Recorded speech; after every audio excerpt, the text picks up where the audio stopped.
नमस्कार, मैं शिवेंद्र गूंज डिजिटल टीवी की तरफ से। जैसे कि आप जानते हैं कि समय समय पर हम अपने स्टूडियो में ऐसी किसी न किसी शख्सियत को दावत देते हैं या उनको इनविटेशन देते हैं जिन्होंने समाज के लिए कुछ किया है। कुछ लोगों ने संगीत में किया है, कुछ लोगों ने समाज की भलाई के लिए कुछ किया है। मेरी मुराद है एडवोकेट जॉन जी से। जॉन, आपका स्वागत है हमारे स्टूडियो में। Thank you sir for inviting. मैं फिर आपका थैंक यू बोलना चाहता हूं कि आपने हमारे कहने पे जो है हमारे इनविटेशन को आपने स्वीकार किया और आप समय निकाल करके हमारे स्टूडियो में आए।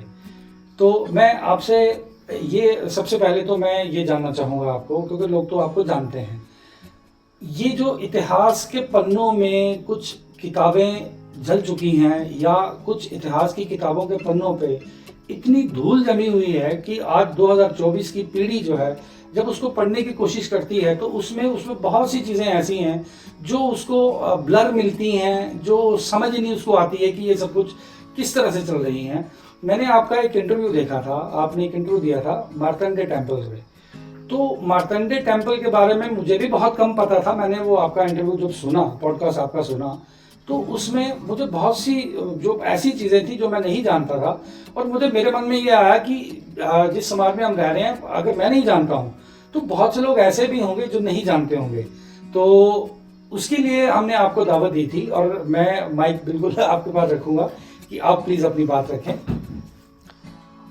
सर, मार्तंड सन टेम्पल जैसे कि आप जानते हैं, मार्तंड सन टेम्पल अनंतनाग में सिचुएटेड है जी। मार्तंड सन टेम्पल डेडिकेटेड है लॉर्ड सूर्यदेव को। और ये आज से नहीं है, ये बल्कि आप ले लीजिए पांडवों के टाइम से है। सूर्यदेव भगवान को ये मंदिर अर्पित है। महाभारत काल की बात है ये, और ये कोई नया नहीं है। इसका अगर ट्रेस किया जाए तो मे बी पांडवों से अगर पीछे चले जाए तब से ये सिचुएटेड है। और ये किसने इसका प्रॉपर्ली निर्माण किया है वो भी हम अभी पता नहीं लगा पाए हैं, आज तक पता नहीं लगा। इतना पुराना मंदिर है ये। अब ललितादित्य मुक्तापीड जी जो राजा थे कश्मीर के, जो सबसे पावरफुल एम्परर थे, 7th सेंचुरी की बात है, 7th to 8th सेंचुरी के बीच में वो आए थे। उन्होंने इसका निर्माण किया था। और निर्माण मतलब कि उन्होंने पूरा बनाया नहीं था इसको, बल्कि इसको थोड़ा और रीबिल्ड किया था, या आप कह सकते हैं इसको रिपेयर किया था और इसको और एडवांस थोड़ा इसका इंफ्रास्ट्रक्चर किया था।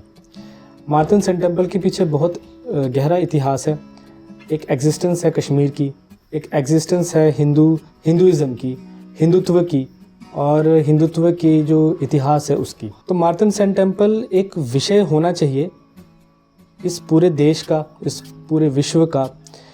ना कि सिर्फ उसको हेरिटेज के तौर पे ना देखा जाए, बल्कि एक पौराणिक धार्मिक स्थल के तौर पे भी उसको देखा जाए कि किस तरह से मार्तंड सन टेम्पल का निर्माण हुआ, उद्देश्य क्या था, किन चीज़ों को वो दर्शाता है।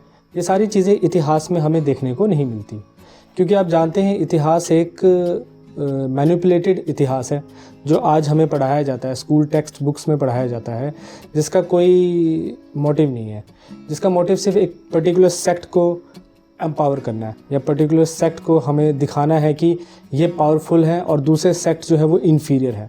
इस तरह का इंटेंशन हिस्ट्री बुक्स में हमें देखने को मिलता है, जो कि एक जहर है, जहर के तौर पे फैलाया जा रहा है। इतिहास अगर आपने दिखाना है, इतिहास का मोटिव ये रहना चाहिए कि हर सेक्ट की खूबियाँ, ड्रॉबैक्स, फॉल डाउन आप कह सकते हैं, दिखाओ, बराबर से दिखाओ। लेकिन ऐसा देखने को नहीं मिलता। इसी वजह से मार्तंड सन टेम्पल जैसे और भी कई सारे पौराणिक टेम्पल्स हैं जो हिंदुत्व को, हिंदुइज़्म को दर्शाते हैं, वो कहीं ना कहीं आज खंडित भी हैं, खंडित हालत में भी है, और उसका इतिहास रेत के नीचे दब भी चुका है। बहुत गहराई से आपने चीज़ों को एनालाइज किया हुआ है और बात सुनते हुए ही पता चलता है। मैं आपसे फिर एक छोटी सी रिक्वेस्ट करूँगा कि जितना भी आपने उसके बारे में पढ़ा है, उस वक्त कश्मीर का जो एक सामाजिक ताना बाना था, वो जब वो टेम्पल बिल्ट हुआ होगा, उस वक्त कौन कौन से राजा वहाँ पे रहे होंगे, और तब वहाँ पे जो सामाजिक ताना बाना है, जैसे हमने तो यहाँ तक भी सुना है कि किसी समय पे कश्मीर में संस्कृत बोली जाती थी। तो संस्कृत जो है वो थोड़ी सी, फिर उसके बाद इन्वेडर्स वहाँ पे आए। मैं चाहता हूँ कि वो जो समाज का ताना बाना है, आप उसके ऊपर थोड़ी सी रोशनी डालें। जी देखिए, संस्कृत बोली जाती थी, ठीक है। उस टाइम पे वो वक्त ऐसा था जहाँ पे वेदों का बोलबाला था, आप कह सकते हैं, ठीक है। आप ये नहीं कहिए कि वो उसमें किसी पर्टिकुलर कम्युनिटी या सेक्ट का बोलबाला था, है ना। वो बोलबाला था वेदों का। वेदों का बोलबाला कैसा था कि हर एक जन हिंदुज़म के बारे में जानता था, अपने कस्टम, अपने कल्चर, हिंदुज़म की मैं बात कर रहा हूँ, है ना, हिंदुत्व की बात कर रहा हूँ, उस कल्चर को वो जानता था कि किस तरह से देवी देवताओं की पूजा की जाती है, किस तरह से मंदिरों में कब जाना है, कौन से समय में उठना है, प्रातःकाल कितने बजे उठना है, ये सारी चीज़ों का ज्ञान उस टाइम वैदिक ज्ञान जो बोलते हैं, वो वैदिक ज्ञान उस टाइम के लोगों को पता था। क्या हम लोग जॉन भाई, क्या हम लोग इस बात को, जैसे आप हिंदुज़म की बात कर रहे हैं, तो कुछ लोग ये भी बात लेकर के आ जाते हैं, कुछ नया एक नैरेटिव इन्होंने सेट किया है कि बेसिकली वो हिंदुज़म नहीं है, दैट इज सनातन। तो क्या हम इन दोनों चीज़ों को एक साथ जोड़कर देख सकते हैं? हाँ देखिए, अब सनातन आप बोलिए या आप हिंदुज़म बोलिए या आप एक हिंदुत्व बोलिए, है ना, इन तीनों में ही आप एक चीज़ देखेंगे कि देवताओं की पूजा होती थी। तो ये कॉमन है सर? कॉमन नहीं है, ठीक है, पूजा तो होती थी। अब एक नैरेटिव सेट करके एक सोसाइटी को डिवाइड करने का काम जो आज किया जा रहा है वो गलत है। आप एक नॉर्मल ढंग से उस चीज़ को लीजिए कि हिंदुज़म, हिंदुत्व और सनातन चाहे कुछ भी हो, बट हमें जो हमारा जो बेसिक जो मूल हमारा स्थापना है वो ये है कि हम देवताओं की पूजा करते थे, पहले करते थे। सूर्यदेव की हम पूजा करते थे, चंद्रमा की हम पूजा करते थे, ठीक है, इंद्रदेव की हम पूजा करते थे, उन्हीं पे यज्ञ भी होता था जो हमारे वेद डिस्क्राइब करते हैं। इन सारी चीज़ों की हम फॉलो करते थे, इन सब चीज़ों को, और वेद को हम फॉलो करते थे बेसिकली, ठीक है। शिव जी का मंदिर बनाना है, शिवलिंग कौन से डायरेक्शन में होना चाहिए, ये सारी चीज़ें उस टाइम पे वैदिक ज्ञान जो था वो हम फॉलो करते थे। उसका एक ख़ास रीज़न था। अगर हम पर्टिकुलरली कश्मीर की बात करें, कश्मीर आप कह सकते हैं कश्मीर एक हिंदुज़म का बहुत बड़ा एक ग्लोरी था, गढ़, जिसको गढ़ कह सकते हैं, क्राउन कह सकते हैं। और वो क्राउन जो थे वो कुछ एक पर्टिकुलर जो आप कह सकते हैं सेक्ट था, उन्होंने उस चीज़ को और ग्लोरीफाई किया। वो सेक्ट थे सारस्वत ब्राह्मण्स। सारस्वत ब्राह्मण्स जो थे वो एक ग्रुप ऑफ ब्राह्मण्स, वो आप कह सकते हैं ब्राह्मण भी नहीं थे, जैसे आज हम एक ब्राह्मण का कंसेप्ट लेके चलते हैं राजपूत, वैसा कुछ नहीं था उसमें। एक ग्रुप था जो फॉलो करता था वेद को। ये सरस्वती जो नदी बहती थी उसके साथ रहते थे। किसी कारणवश ये वहाँ से मूव किए, अलग अलग कंट्री के पार्ट्स में गए। जो कश्मीर में आए वो कश्मीरी पंडित कहलाए, ठीक है। जब ये लोग कश्मीर में आए तो अलग अलग स्पीशीज़ वहाँ पे, जो नाग वंश हो गए, ठीक है, नाग हो गए, और भी कई सारे स्पीशीज़ वहाँ पे थे। जब ये वहाँ पे आए तो इन्होंने ही वैदिक रिचुअल्स जो थे उसको ग्लोरीफाई किया वहाँ पे, ठीक है। उन्हीं टाइम पे ललितादित्य मुक्तापीड भी आए 7वीं सेंचुरी में, जो कहते हैं कि बहुत पावरफुल एम्परर थे, शक्तिशाली ताकतवर एम्परर थे। इनका रूल इंडिया के नीचे तक, हम अगर चले जाए साउथ तक और यूरोप तक चले जाएं, वहाँ तक इन्होंने कन्क्वायर किया था, जो इतिहास में हमें पढ़ाया नहीं जाता। हमें ये बताया जाता है Akbar the great, Mughal emperor, महान शासक, है ना, ये सब पढ़ाया जाता है। यहाँ तक कि सिख एम्पायर के बारे में भी हमें पढ़ाया नहीं जाता। तो एक पर्टिकुलर सेक्ट को ही ग्लोरीफाई किया जाता है हिस्ट्री बुक्स में। तो ये इतने ताकतवर एम्परर थे जिन्होंने इतना बड़ा अपना राज्य स्थापित किया। स्थापित करने से पहले इन्होंने मार्तंड सन टेम्पल की शुरुआत की, मतलब मार्तंड सन टेम्पल को रीबिल्ड करने का काम किया 7वीं सेंचुरी में। उसका एक मोटिव था। मोटिव ये था कि मैं जंग लड़ने निकल रहा हूँ, मैंने पूरी दुनिया में कन्क्वायर करना है, सबसे पहले मैं सूर्यदेव की वर्शिप करूँगा। सूर्यदेव क्योंकि ग्लोरीफाई करता है आपके पर्सनैलिटी को, चाहे वो आपका ब्रेवरी हो, करेज हो, उसको करता है, ग्लोरीफाई करता है। उस वजह से ललितादित्य मुक्तापीड ने रिबिल्ड किया था मार्तंड सन टेम्पल को, और वहाँ पूजा स्थापना करवाई, वहाँ पे पुजारी रखवाए, और वो एक रिचुअल स्टार्ट हुआ वहाँ पे, ठीक है। ये इम्पॉर्टेंस है मार्तंड सन टेम्पल की, ठीक। तो आज इतिहास में हमें ये सब चीज़ें नहीं बताई जाती। तो उस टाइम पे जो लोग थे, जो आपका सवाल का जवाब था वो ये था कि उस टाइम वेदों का बोलबाला था। कहीं ना कहीं वेदों के बोलबाले को ही डिक्लाइन किया गया, जिस वजह से मंदिरों का भी जो निर्माण मंदिर थे, उस टाइम पे बने हुए मंदिर थे, वो सारे खंडित हो गए, चाहे वो मार्तंड कर दिए गए, किए गए। पर्टिकुलर रिलीजन ने आके वहाँ पे उनको एक नफ़रत के तौर पे वहाँ पे खंडित करके अपना रिलीजन का बोलबाला वहाँ पे स्थापित किया। चाहे आप मार्तन सन टेम्पल ले लो, चाहे आप नारनाग ले लो, अवंतीपोरा ले लो, ये सारे खंडित मंदिर जो आज ASI के अंडर आ रहे हैं, आर्कियोलॉजिकल सर्वे ऑफ इंडिया के अंडर आ रहे हैं, ये सारे मंदिर जो हैं आज खंडित हालत में हैं, जस्ट बिकॉज उन लोगों ने ये तोड़ा। आप कह सकते हैं इस्लामिक इन्वेडर्स आए, ठीक, उन्होंने तोड़ा। रिलीजन बुरा नहीं था, लेकिन लोग बुरे थे, लोग बुरे थे, ठीक है। वो आए, उन्होंने अपने एक पर्टिकुलर इंटरेस्ट को लेते हुए वो मंदिरों को तोड़ दिया। तो ये था कि उस टाइम पे जब ललितादित्य मुक्तापीठ ने इसको बनवाया था, तो 12 या 13 सेंचुरी में सिकंदर बुटशिकन आए, जिन्होंने कश्मीर पर अटैक किया, जिन्होंने ललितादित्य मुक्तापीठ के बनाए हुए ग्लोरीफाइड वो मंदिर को, खूबसूरत मंदिर को तोड़ा, ठीक। तोड़ने के बाद वहाँ के पुजारियों को ज़िंदा जला दिया। कहते हैं कि 1 साल तक वो मंदिर जलता ही रहा। और जब वो जलता रहा तो ये चीज़ उसको मतलब कि अपीज़ की, सिकंदर बुटशिकन को, जो एक इस्लामिक इन्वेडर था, उसको अपीज़ किया और वो बहुत खुश हुआ देख के कि मंदिर जल रहा है। और साल तक वो मंदिर जलता रहा। और जलने के बाद फिर जब वो जो बचा उसको तोड़ा, उसमें कई सारे हीरे जवाहरात थे जो गड़वाए गए थे दीवारों पे, वो भी निकाले। ये सारी चीज़ें हुई, ये सारी घटनाक्रम हुआ। तो ये एक, आप कह सकते हैं कि एक जेनोसाइड के तौर पे हुआ, किसी पर्टिकुलर रिलीजन के लोगों को ही मारा गया, ठीक। और वो मारते हुए उनका जो एग्जिस्टेंस था, जिस पे वो प्राइड फील या प्राउड फील करते थे, उसको ख़त्म किया गया। बहुत बढ़िया। ये जो पहले हमारी बात चल रही थी कि उस वक्त समाज का ताना बाना किस तरह का रहा होगा, जो जिन पेजेस, किताबों के पेजेस पे जो सामाजिक ताने बाने की धूल जमी हुई है। जैसे आपने कुछ एक कम्युनिटी की बात की कि वो वेदास को फॉलो करते थे, वेदास में कब किस तरह से किस चीज़ की पूजा करनी है। वैसे तो वेदास में, सनातन में हर चीज़ की ही पूजा का जो उन्होंने उसमें वर्णन किया है, बिल्कुल, कि एक छोटी सी चींटी से लेकर के एक पूरे के पूरे हाथी तक की जो है, किसी न किसी रूप में जो है वो सनातन वाले या जिनको हम हिंदू बोलते हैं वो उसकी पूजा करते हैं। तो वो करते भी थे और करते भी हैं। तो ये जो ताना बाना चलते चलते, अभी मैं आपको बताऊं, मैं कुछ महीने पहले मैंने पर्सनली उस मंदिर में मैं अपनी फैमिली को लेकर घूमने के लिए गया था। तो मुझे किसी ने, जम्मू से ही किसी ने कहा था कि अगर आप जा रहे हैं तो आप एक बार वहाँ पर विजिट ज़रूर करें।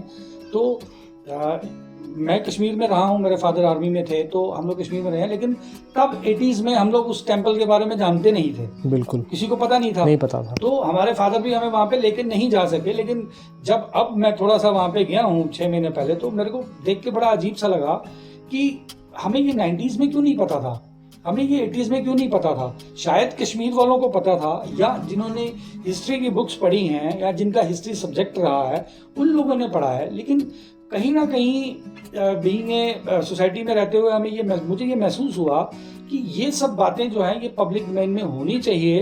कि सन 600 ईस्वी से लेकर के अभी हमारा 2024 चल रहा है, बीच में जो इतिहास में गड़बड़ियाँ की गई या इन्वेडर्स आए, उन्होंने, जैसे आप बता रहे हैं, मंदिर तोड़े, तो वो एक ही मंदिर नहीं तोड़े होंगे कश्मीर में, और बहुत से मंदिर तोड़े। तो सरकार जो है, या अभी तो जैसे हमारी पहले भी बात चल रही थी कि आर्कियोलॉजिकल सर्वे ऑफ इंडिया को है, उन्होंने दिया हुआ है।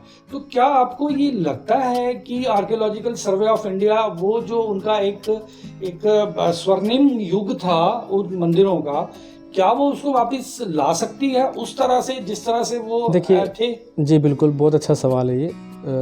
सबसे पहली बात तो आर्कियोलॉजिकल सर्वे ऑफ इंडिया का काम क्या है? काम ये है कि एक भी चीज़ जो बच गई है उसका इधर से उधर ना हो, वो एश्योर करना। चाहे वो प्रोटेक्शन करे, उसकी कोई भी मेथड अडॉप्ट करे जिससे वो पत्थर या कोई भी जो हेरिटेज है उसकी एक भी चीज़ इधर से उधर ना हो। ASI आज की डेट में फेल है। ये आप कैसे कह सकते हैं? ASI बहुत बड़ा आप हाँ, बात कर मैं बताता हूँ आपको कैसे मैं कह रहा हूँ। देखिए, जितने भी जैसे नालंदा विश्वविद्यालय को ले लीजिए, मार्तंड को ले लीजिए, नारनाग को ले लीजिए, एक बार नारनाग जाइए, ठीक है, इन सारे मंदिरों को लीजिए। ये दूसरा नाम आपने कौन सा बताया? नारनाग शिव टेम्पल, जो काफ़ी पुराना है और ASI के अंडर है। इन सभी को ले लीजिए। इसकी सीरियसनेस, ASI की सीरियसनेस देखने को तब मिलेगी जब आप वहाँ पे जाकर देखोगे कि हालत ख़राब है, ठीक है। जो नारनाग में जो शिवलिंग का पानी है जो शिवलिंग पे चढ़ाने के काम में आता था, आज वहाँ उससे बर्तन और कपड़े धोए जा रहे हैं। ठीक है, इसकी रिस्पॉन्सिबिलिटी किसकी है? एएसआई की। लेकिन एएसआई रिस्पॉन्सिबिलिटी लेने को तैयार नहीं है। वैसे ही आप मारतंड में ले लीजिए, फायर क्रैकर्स हुए। हमने फायर क्रैकर्स ईद के टाइम पे किए गए, वहीं के लोकल्स ने वहाँ पटाखे जलाए। हमारे पास उसकी वीडियोस भी है। हमने कंप्लेंट भी के लिए भी कहा था एएसआई को। डीसी इनका इंटरवेंशन हुआ मैटर में और उसके बाद एफआईआर्स लगी, बट उस एफआईआर्स के आगे क्या हुआ वो किसी को नहीं पता कि अरेस्ट हुए, वो लोकल्स अरेस्ट हुए कि नहीं। ये सब केयरलेस एटीट्यूड है एएसआई का। एएसआई का एक ही काम है आज की डेट में, एएसआई फंड्स लेती हैं और उसको लगाती नहीं है। वो फंड्स कहाँ जाता है हमें नहीं पता, बट वो लेती है फंड्स और वो लगाती नहीं है। वो इंटरेस्टेड ही नहीं है। वो इंटरेस्टेड शायद किसी और चीज़ में, अपने पर्टिकुलर सेल्फिश इंटरेस्ट में वो इंटरेस्टेड है। या सरकार जो कहेगी या पॉलिटिकल पार्टीज़ जो उनको कहेगी वो वही करेंगी, उससे ज़्यादा वो कुछ भी नहीं करेंगी। उनको कोई मतलब नहीं है कि पुरानी जो चीज़ें हैं उसको बचाया जाए या जो भी पुरातत्व चीज़ें हैं उसको बचाया जाए। वो कोई उनसे लेना देना उनको नहीं है। तो एएसआई के हाथ में अब कुछ नहीं है। मतलब एएसआई इसको कुछ कर ही नहीं सकती। अगर आप बोलेंगे एएसआई प्रोटेक्ट करेगी तो आप भूल जाइए। एएसआई फेल है आज की डेट में हमारी। और बहुत दुख की बात है कि मुझे लगता है कि कई सारे पीएचडी स्कॉलर्स हैं जिन्होंने रिसर्चेस की हैं हेरिटेज में जा के। एएसआई को उनसे पूछना चाहिए कि क्या है इसका इतिहास, है ना। जैसे कहीं कोई हेरिटेज है वहाँ पे एक्सकवेशंस करनी है, एएसआई पूछे जाके उन पीएचडी स्कॉलर से हमें कहाँ एक्सकवेशन की है। वो ज़्यादा बेटर बताएंगे एएसआई के ऑफिसर से या उनके ऑफिशियल से। ये हालत है आज की डेट में एएसआई की। ये काम करना नहीं मांगते, इनको नहीं कोई इंटरेस्ट है कि ये कहीं भी जाएं, किसी भी हेरिटेज के पीछे का कहानी या स्टोरी जो भी है, फैक्ट है, वो ढूंढें, काम करें। इनको कोई इंटरेस्टेड नहीं है। सरकार पैसा देती भी है लेकिन ये लगाने को राज़ी नहीं है। पिछले दिनों हमने न्यूज़पेपर में भी बहुत सी खबरें इस तरह की पढ़ी हैं कि भारत सरकार इतने पैसे जो है वो उस डिपार्टमेंट को दे रही है उन टेम्पल्स की रेनोवेशन के लिए। तो ये सब क्या सरकार का एक छोटा सा आई वॉश है? नहीं, देखिए ये चीज़ समझने वाली होगी। जिस पे प्रेशर ज़्यादा बिल्डअप होता है लोगों के द्वारा, जैसे ज्ञानवापी हो गया, ठीक है, जुडिशरी के थ्रू उसको प्रेशर दिलवाया गया सरकार को, चाहे राम मंदिर हो गया। जहाँ प्रेशर ज़्यादा होता है वहाँ सरकार एक्टिव होती है, जहाँ सरकार एक्टिव होती है वहाँ एएसआई एक्टिव होती है। जी जी जी, ये देखा गया है। मारतंड के केस में और नारनाग के केस में ऐसा नहीं है। सरकार अभी तक बीच में नहीं आई है। सरकार की तरफ से ज़्यादा कोई प्रेशर अभी बना नहीं है, ठीक है। क्यों? क्योंकि बिल्डअप नहीं हो पा रहा, कहीं ना कहीं प्रेशर बिल्डअप नहीं हो पा रहा। ऐसा नहीं कि लोग चाहते नहीं है, लोग चाहते हैं। अब सोशल मीडिया में जाइए, चाहते हैं कि मारतंड मंदिर को एज ए वर्शिपिंग टेम्पल के तौर पे बनाना चाहिए, उसका पुनः निर्माण करना चाहिए, लेकिन ऐसा हो नहीं रहा क्योंकि प्रेशर बिल्डअप नहीं हो रहा। प्रेशर बिल्डअप तब होगा जब मीडिया इसको हाइप करेगी। मीडिया ही हाइप नहीं कर रही, सरकार को पहुंच ही नहीं रहा कि लोग क्या चाहते हैं। लोग चाहते हैं, मीडिया हाइप नहीं कर रही। उस रीज़न से सरकार पे प्रेशर नहीं बिल्डअप हो पा रहा, सरकार एक्टिव नहीं हो रही, एएसआई एक्टिव नहीं हो रही। एएसआई सरकार का मुंह देखती है, ठीक, कि कोई प्रेशर बिल्डअप हो हम फटाफट वहाँ जाके काम करना शुरू कर दें। ऐसे सरकार हमें फंड्स दे रही है, उस फंड्स को हम उड़ाते रहे, जहाँ कहाँ हम उड़ाते रहे हमें नहीं पता, लेकिन वो जहाँ काम करना है वो सरकार का मुंह देखती है। सरकार का कहाँ प्रेशर बन रहा है, सरकार के कहाँ नज़रें हैं, वो वहीं पे काम करेगी। जैसे राम मंदिर हो गया, ज्ञानवापी हो गया, इन्हीं सब जगहों पे वो काम करेगी क्योंकि सरकार चाहती है। जहाँ सरकार की भी नज़र नहीं जा रही तब तक एएसआई चुप रहेगी। एएसआई का फ़र्ज़ ये बनता है कि सरकार को ध्यान में दिलाए कि वो इन सो मंदिर है, उसकी प्रोटेक्शन करे। मैं कहता हूँ ठीक है, आप उसको वर्शिपिंग टेम्पल नहीं बना सकते, कम से कम प्रोटेक्ट तो कीजिए। हमारे पास अभी भी फ़ोटोज़ आती हैं पर डे की जिसमें बताया जाता है कि क्या हालत है मारतंड की, क्या हालत है नारनाग की। आपने कुछ भी नहीं किया।